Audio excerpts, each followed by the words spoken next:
गुरु तुम हो ज्ञानी ज्ञान के दाता, मुनि गुरुवर को करके प्रणाम ध्याऊं मैं सुबह शाम। उलगता कर एक नाम प्यारी प्यारी भव्यात्माओं,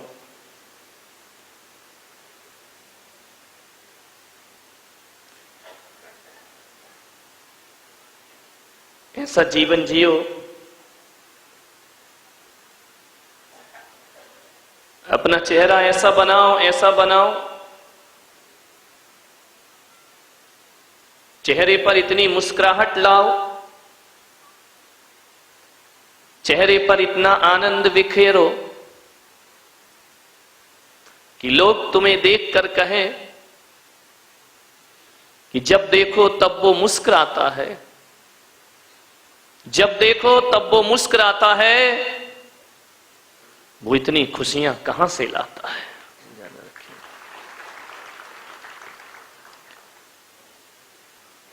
चेहरा परमात्मा की देन है, नाक कान गला प्रकृति की देन है। सबको चेहरे दिए हैं परमात्मा ने, लेकिन एक बात याद रखना, चेहरा परमात्मा देता है,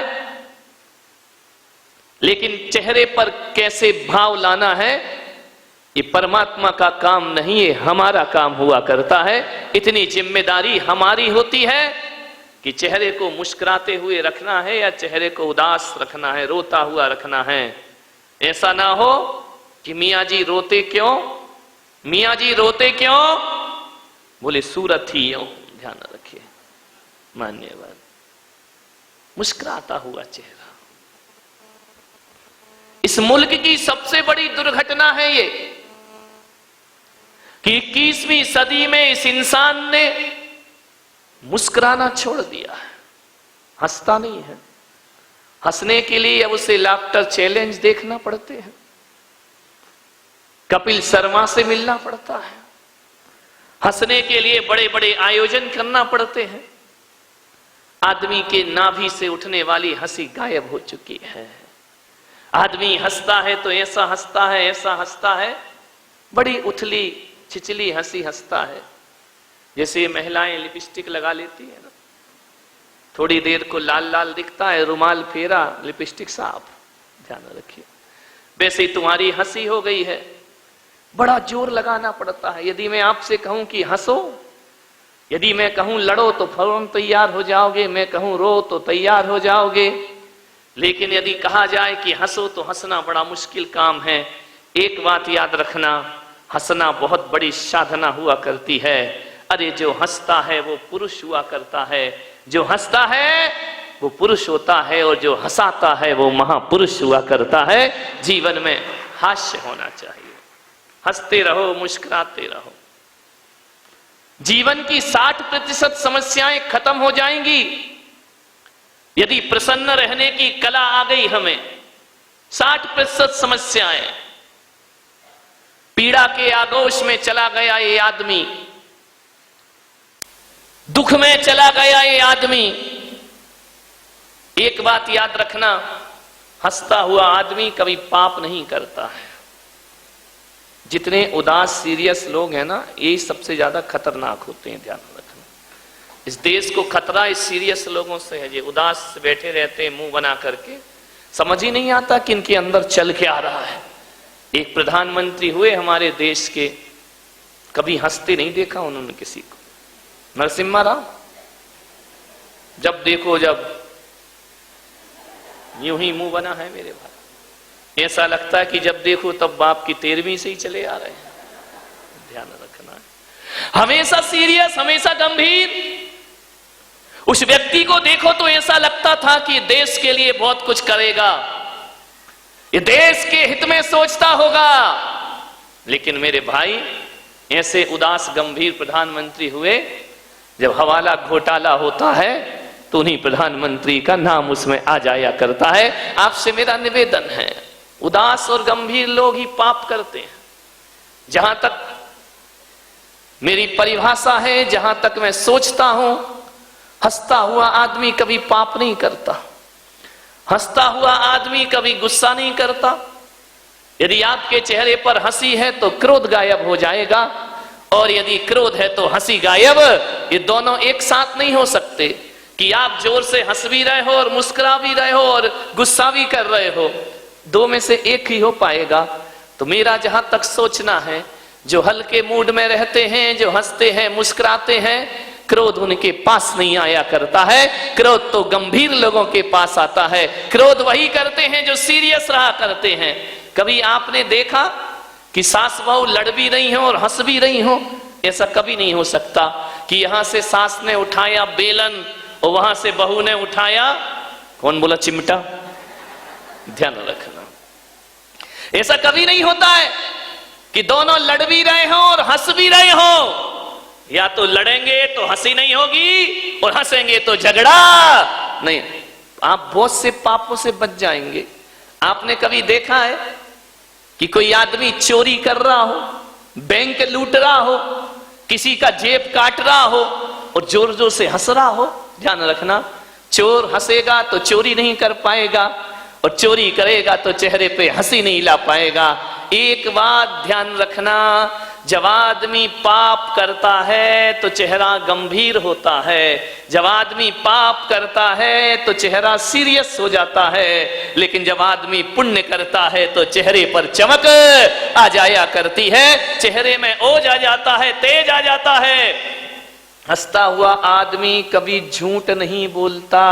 ध्यान रखना, कहते हैं कि झूठ बोलते समय हंसी आ जाए तो उसका झूठ पकड़ा जाता है कि ये झूठ बोल रहा है। इसलिए मैंने कहा, हंसता आदमी कभी चोरी नहीं करता, हंसता हुआ आदमी कभी हिंसा नहीं करता।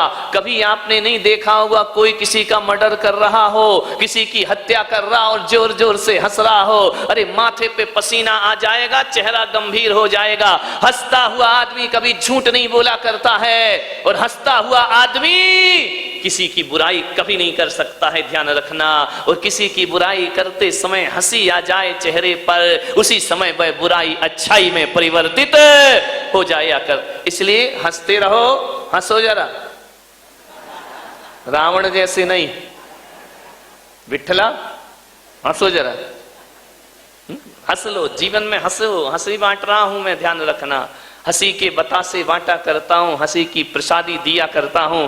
एक आदमी, एक बार एक दुर्घटना घट गई। एक अम्मा मेरे कमरे में दर्शन करने आई, बोले मैं आपको नमोस्तु नहीं करूंगी। तो इनका ऐसा क्या हो गया कि मेरे को प्रणाम नहीं करेगी? बोले आपको तो प्रणाम मैं बिल्कुल नहीं करूंगी। मैंने कहा दिक्कत क्या है, मैंने तेरा क्या बिगाड़ लिया कि तुम मेरे को प्रणाम नहीं करेगी? अरे तुम कोई महाराज हो क्या? अरे तुम इनका महाराज कैसे होते हैं? अब वो अम्मा ने तो ये सोच रखा जो उदास हो, गंभीर हो, सीरियस हो, मुंह लटकाए बैठे रहे, वही महाराज हुआ करते हैं। ध्यान रखिए। तो बोले महाराज आपको मैं प्रणाम नहीं करूंगी। मैंने कहा क्यों नहीं करेगी? बोले इसलिए नहीं करूंगी कि जब भी आपके कमरे में आप हंसते रहते हैं, मुस्कुराते रहते हैं, और साधु को हंसना नहीं चाहिए। मैंने कहा बहुत अच्छी बात, एक बात याद रख, तेरे प्रणाम करने के लिए मैं साधु बना भी नहीं हो। जब मैंने दीक्षा ली थी तो कोई एग्रीमेंट थोड़ी कराया था कि तू प्रणाम करेगी तो महाराज बनूंगा, तू प्रणाम करेगी तो सन्यास लूंगा, मत कर प्रणाम। लेकिन मैंने उसको कहा एक बात और ध्यान रखना, अब मंदिर में जाना तो कभी भगवान को प्रणाम मत करना।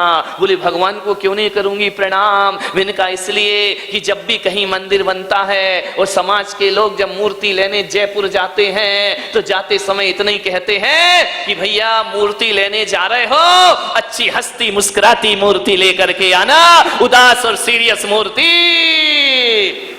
जैनों के भगवान तो मुस्कुराते हुए हुआ करते हैं, अक्सर देखना सीरियस नहीं हुआ करते हैं। जब एक मूर्ति को हंसता मुस्कुराता पसंद करते हो, मैं तो कहता हूं उदास, सीरियस और गंभीर संतों से हिंदुस्तान ऊब चुका है।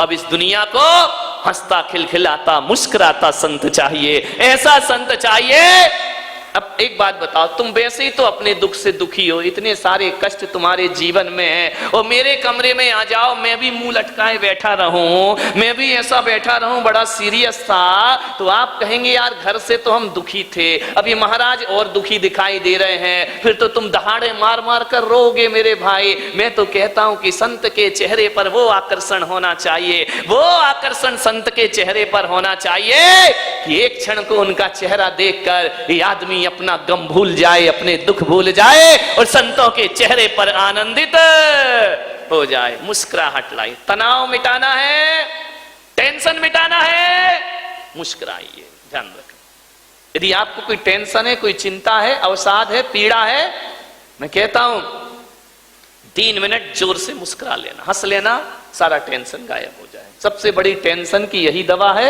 लोग जा रहे हैं बीपी चेक करा रहे हैं, ये जांच करा रहे हैं, वो जांच करा रहे हैं, बोले महाराज क्या टेंशन से शुगर बढ़ गई है, बीपी बढ़ गई है। अरे नादानो, कहीं जांच कराने की जरूरत नहीं। पुलक सागर तुमसे कहता है 5 मिनट ठाके लगा के हंस लीजिए, शुगर का लेवल भी बराबर हो जाएगा और बीपी भी बराबर हो जाएगा। मुस्कुराइए, हंसिए, मुस्कुराइए, खिलखिलाइए। एक बात ध्यान रखना, हिम्मत ना हारिए, हिम्मत ना हारिए, प्रभु ना विसारिए, हिम्मत ना हारिए, प्रभु ना विसारिए, और मुस्कुराते हुए ये जिंदगी गुजारिए, मुस्कुराते हुए ये जिंदगी गुजारिए। एक बात बताओ, ये हंसने का वरदान केवल मनुष्य को मिला है? ध्यान रखना, जानवर नरकों में तो कोई हंसता ही नहीं है, कोई सवाल ही नहीं कि नरकों में कोई हंस ले। विठल, नरकों में हंसते हैं क्या? नहीं हंसते। इतने कॉन्फिडेंस से कह रहे हो, वहीं से आ रहे हो क्या? नहीं, बड़े विश्वास के साथ कह रहे कि नहीं वहां नहीं हंसते हैं। नरकों में हंसने का कोई सवाल ही नहीं है, नरकों में कोई नहीं हंसा करता है। ध्यान रखना, देवता ज्यादा हंसते नहीं, स्मित मुस्कान हुआ करती है, और जानवर तो कभी हंसते ही नहीं है जिंदगी में। आज तक तुमने देखा कभी कोई जानवर? बताइए, मैं आपसे पूछना चाह रहा हूं कि आप दुकान से घर आ रहे हैं, बाजार से घर आ रहे हैं, कभी तुमने देखा प्रदीप बेटा, कभी देखा तुमने कि तुम दुकान से घर आ रहे हो तो कोई गधा तुम्हें देख के हंस रहा हो?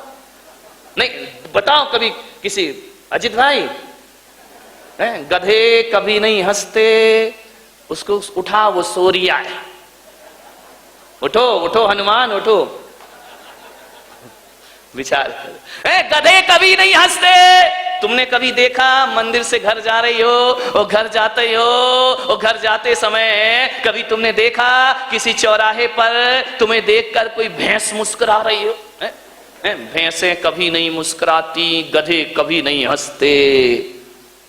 कुछ लोगों को घर में जाके समझ में आएगा। नहीं, जो नहीं हंस रहा है कैमरा जरा करो, गधे कभी नहीं हंसते हैं।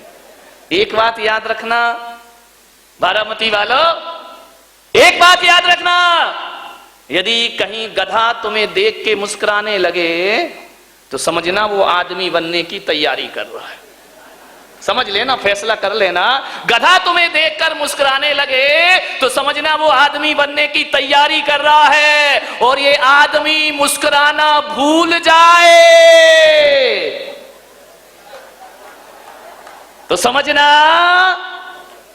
कौन बोला गधा बनने की तैयारी कर रहा है। ध्यान रखना, मुस्कुराते हुए जिंदगी गुजारिए।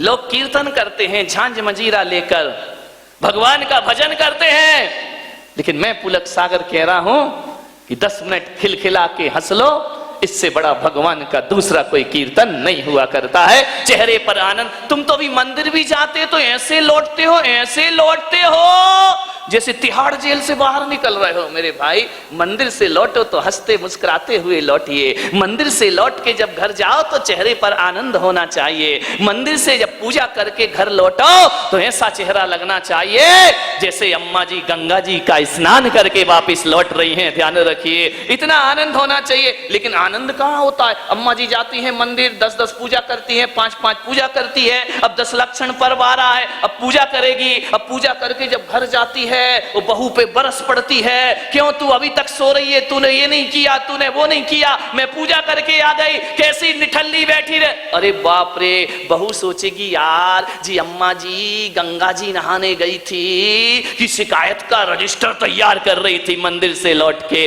विचार करो, बच्चे तो यही सोचेंगे यार कि दादी पूजा करने गई थी या जूडो कराटे सीखने गई थी। ध्यान रखिए, मंदिर से लौटो तो गुस्सा मत करो, अरे थोड़ी देर तो मंदिर जैसी शांति अपने चेहरे पर रखिए। मंदिर से लौटते समय तीर्थंकरों जैसा आचरण अपने जीवन का, अरे घंटा भर तो मंदिर में शांत, मंदिर में जैसा वातावरण घर में बनाइए। लेकिन मंदिर से लौटते इतनी गुस्सा आती है, इतनी गुस्सा आती है कि आदमी जब मंदिर जाता है, ऐसे तो 12 बजे तक बैठे तो कुछ नहीं होता है, लेकिन मंदिर से गया और भूख लगी, खाना लाओ जल्दी लाओ, उसे कपड़े बदलने का भी टाइम नहीं रहता है। ध्यान रखो, मंदिर से लौटो। लोग कहते हैं कि युवा लोग मंदिर नहीं जाते हैं, लोग कहते हैं युवाओं ने मंदिर आना बंद कर दिया है। मैं पुलक सागर कहता हूं कि युवाओं ने मंदिर आना बंद नहीं किया है, हमारे बूढ़ों ने उनका मंदिर आना बंद कर दिया है। विचार करना है आपको, मंदिर से उतर रहे हो, गालियां बक रहे हो, मंदिर से लौट रहे हो, गुस्सा कर रहे हो, ध्यान रखना। अरे मैं तो आपसे निवेदन करता हूं कि मंदिर जब जाओ तो ज्वालाबाई बन के जाना, और मंदिर से जब लौटो तो शांतिबाई बन करके लौटना, तुम्हारा जीवन सार्थक हो जाएगा। मंदिर जाओ तो अंगार बन के जाना, लेकिन मंदिर से जब लौटना अंगार बन के मत लौटना, जलधार बन करके लौटना, तो तुम्हारा मंदिर जाना। बहू कहेगी यार मंदिर जाने से इतने परिणाम बदलते हैं, अभी तो अम्मा बिल्कुल झांसी की रानी बन रही थी, मंदिर से लौटे तो बिल्कुल शांतिबाई बन के लौटी है। बहू कहेगी ठीक है, मंदिर जाने से जब इतने परिणाम बदलते हैं तो कल से मैं भी मंदिर जाऊंगी और भगवान की पूजा। ध्यान रखना, ये आपके ऊपर निर्भर है, आप मंदिर भेजना चाहते हैं या नहीं भेजना चाहते हैं। जीवन को बदलने का प्रयास करिए। छोटी सी जिंदगी, तकरार किस लिए, रहते हो दिलों में दीवार किस लिए। लड़ाई झगड़े हो जाते हैं, घर में रहते हो, परिवार में रहते हो, अब जहां 4 बर्तन होंगे वहां खटपट तो होगी। 15-20 दिन हो रहे प्रवचन करते, अभी कह रही खटपट तो होगी। तुम कितना भी कह लो महाराज, खटपट तो होगी। एक पति पत्नी थे, मैंने कहा यार तुम लोग इतना झगड़ते क्यों हो? बोले झगड़ते हैं तो खुश रहते हैं। अरे मैंने कहा ये क्या बात है? बोले महाराज झगड़ते हैं इसलिए खुश रहते हैं। अरे मैंने कहा झगड़े से कैसे खुश रहोगे? बोले आप नहीं समझोगे, आपकी शादी आदि तो हुई नहीं, आपके बच्चे अच्छे तो है नहीं, आपने गृहस्थी में तो फंसे नहीं है। अरे तो मैंने कहा भाई मुझे समझाओ, मुझे बात समझ नहीं आ रही है कि झगड़ते हैं तो खुश रहते हैं। बोले बहुत खुश रहते हैं महाराज, जिस दिन झगड़ा नहीं हो उस दिन हमारे घर में खुशी नहीं मिला करती है, इसलिए हम रोज रोज झगड़ लिया करते हैं। गुरु तुम हो ज्ञानी, ज्ञान के दाता, मुनि गुरुवर को करके प्रणाम।